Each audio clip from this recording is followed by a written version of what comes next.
Hey, Merry Christmas, everybody.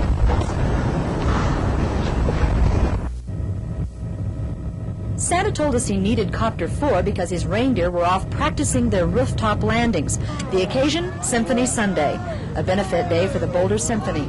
Everyone knows Santa is a music lover, but his tastes are getting more sophisticated. And he's keeping closer tabs on who's been naughty and nice, including a certain TV pilot reporter.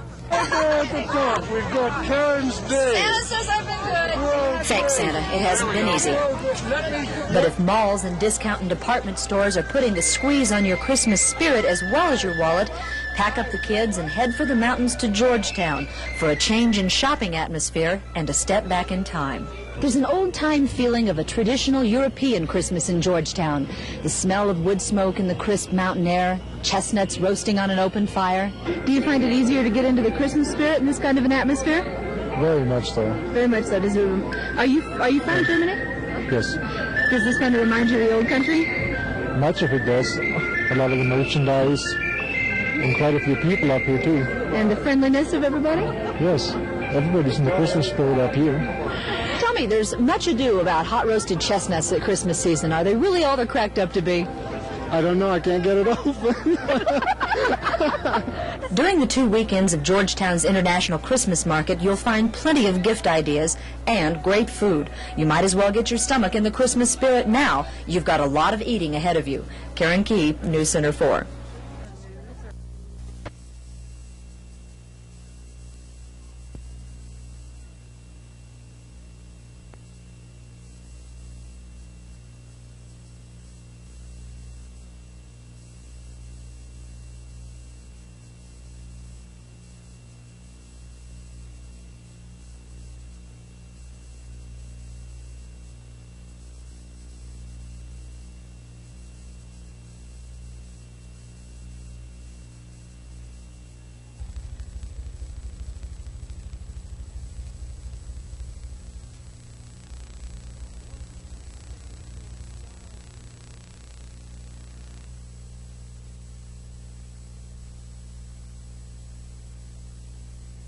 Okay.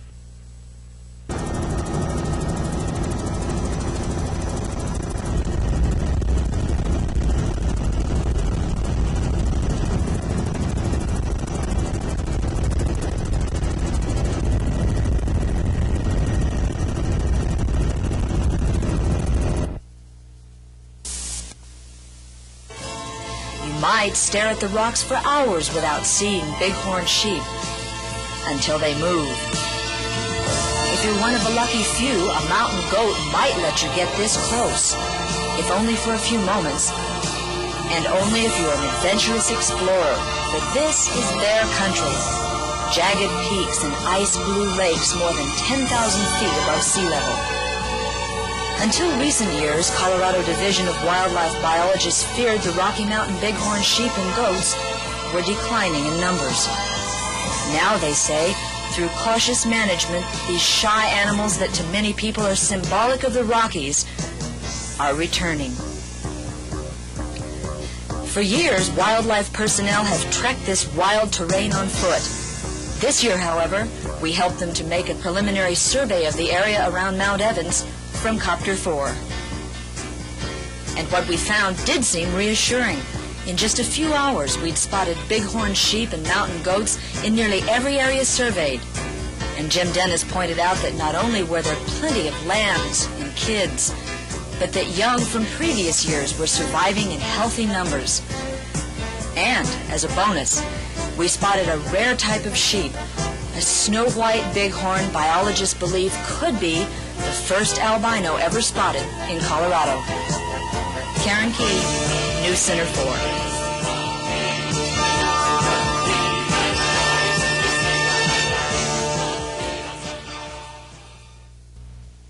Is Channel 4, Colorado's news channel.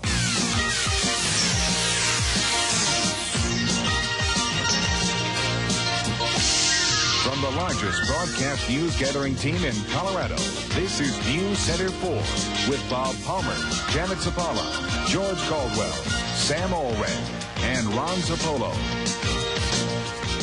Good evening from News Center 4. This has been a sad day at our television station because all of us who work here have had to deal with the loss of a friend and a colleague. Our helicopter pilot, reporter Karen Key, was killed, so was a passenger, when the helicopter crashed last night. They were on their way to find a downed plane, and Steve Lusk reports. Copter 4 was found this morning. It had smashed into a small hillside. It happened in rolling terrain in Douglas County. The crash site is close to I-25, 5 miles south of Larkspur. Killed were News Center 4's pilot reporter, 28-year-old Karen Key, and 28-year-old aviation mechanic Larry Zane. Both had volunteered to go on a rescue mission to help in the search for a Pioneer Airlines plane that went down south of Pueblo. Just before 10 last night, a weather advisory was radioed to Karen. Icing conditions and precipitation down to 8,000 feet. Karen's answer? She was flying below that altitude and didn't expect any problem. A few minutes later, she radioed that the weather was bad over Monument Hill. That was the last word from Copter 4.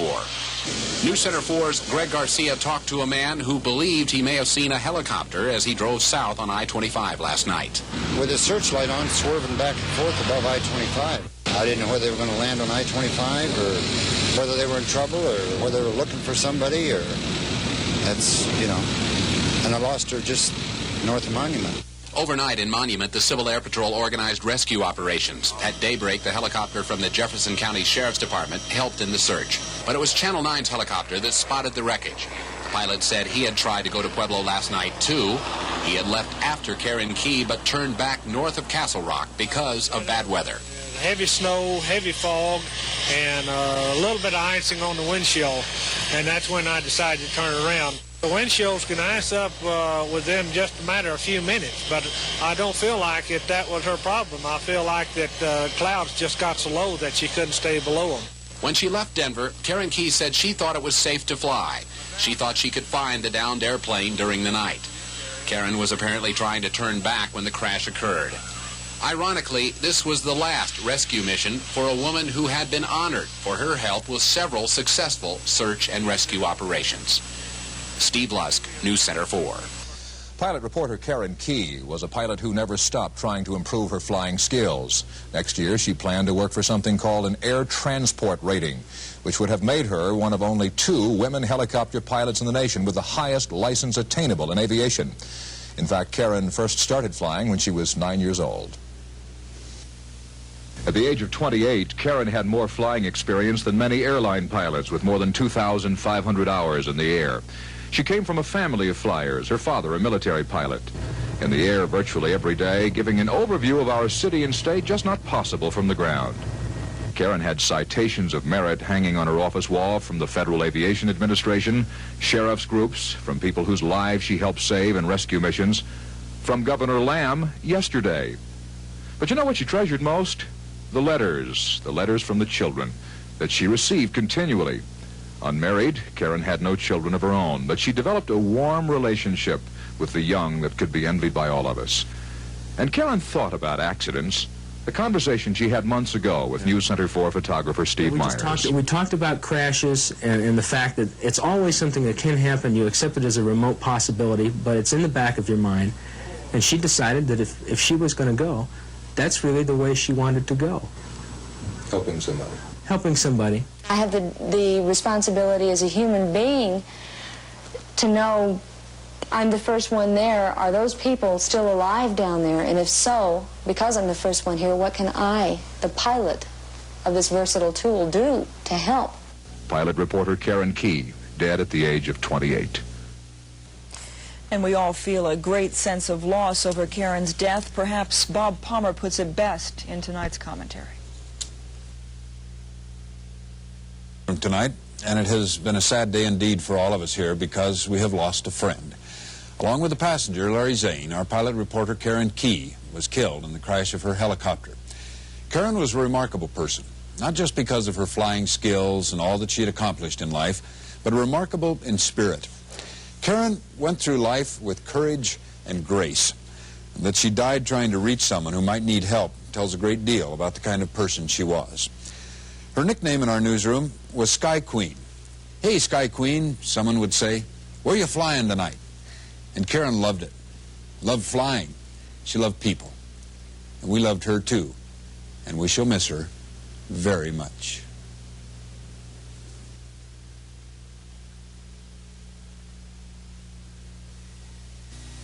Federal investigators tonight say they have found no evidence of engine failure or icing in the crash of the Channel 4 news helicopter. But investigators say it is too early to rule out those or other causes in the crash Tuesday night, which killed pilot reporter Karen Key and mechanic Larry Zane. Meanwhile, one federal investigator and a veteran helicopter pilot defended Karen Key's piloting skills in the wake of newspaper reports questioning her abilities. And questions also being raised tonight about the whole operation of news helicopters in Denver. It was 1962. A helicopter chartered by the Denver Post crashed at 44th and Logan. Reporter John Kokish and Dave Mathias managed to walk away from the crash and managed to smile. Karen Key died Tuesday night. Several people, virtually none of whom would allow their names to be published, questioned her flying ability. Was she qualified? Bill Miller, the news director of the TV station Karen worked for in Phoenix, Arizona, bristled at the allegations. If the insinuation is that Karen was a bum pilot, we would like to show that that was not the case. We considered Karen a good pilot. In Denver, the FAA's aviation safety inspector gave Karen Key safety check rides and is now investigating her death. News Center 4's Jim West asked Louis Monger if he had any question about her qualifications. None whatsoever. She was very well qualified and a competent helicopter pilot. You had the restrictions to get a commercial helicopter pilot's license. It's not a simple thing. Did she satisfy all those requirements? She did.